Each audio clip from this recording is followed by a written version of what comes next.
Hi. Play is something that we've talked about a fair bit in creative arts. I think maybe that when you're a kid there are certain play muscles that you exercise every day, so you get really good at it. But when you're an adult, there's just some point along the way where you kind of lose that sort of traditional sense of play, as in, let's go outside and climb a tree, or, let's be ninjas or whatever. And play starts being, oh, let's sit inside and play a video game, or let's play an instrument, let's play a board game. And I kind of wonder, about this idea of play that we've been exploring in creative arts. Obviously that's not what we're talking about in class. When we're talking about play in class, we're talking about...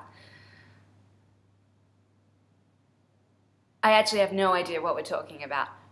But my definition of play doesn't really fit with the play that I think they're talking about in creative arts.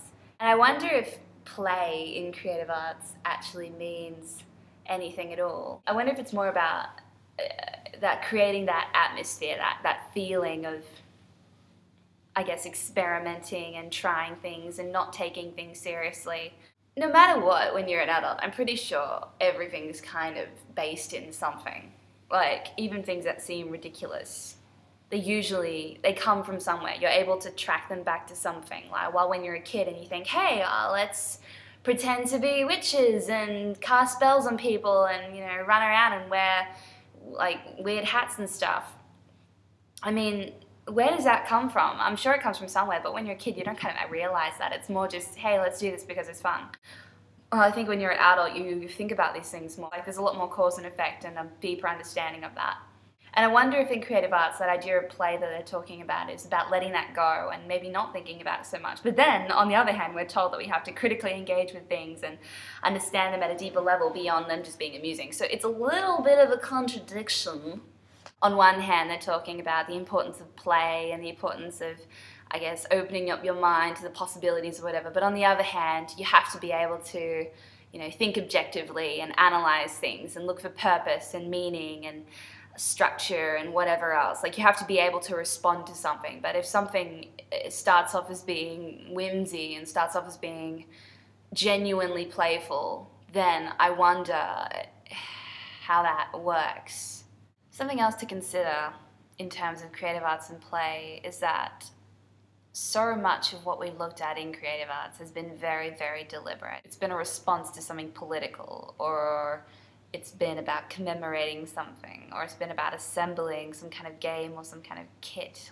A lot of what we've done has been very, very deliberate, very thought out, very planned. And that makes me wonder how that fits with play. Play is in something spontaneous and something raw. How do the two of them work together?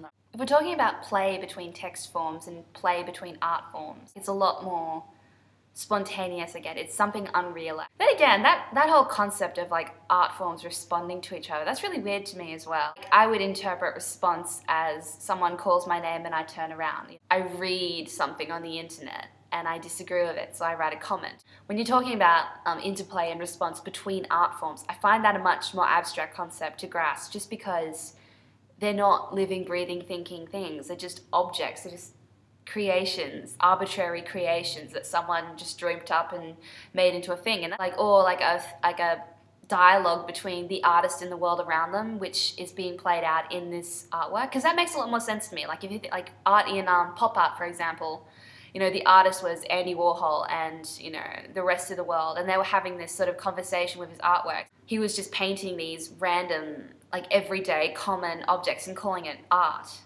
And that was saying something about the world. It was saying something about how looking for beauty in everything everywhere, and how fine art doesn't have to be this grand, gold-framed, amazing biblical masterpiece. It can be. There is beauty in the ordinary, and everyone deserves to have their own piece of something beautiful. And people, interestingly, some people responded to that really well. Other people said, oh, you can't do that, it's not fine art, whatever.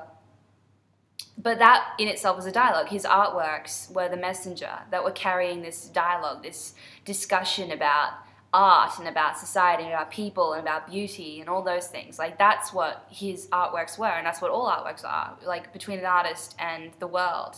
That's what a discussion is, I think. That's That's one way of looking at it. It's like one way of doing it. But then we're not talking about that in creative arts. We're not talking about a discussion between the arts and society. Or if we are, that's only like one facet of what we're talking about. Like, the specific wording that was used was like a play between artworks, like a dialogue between art forms.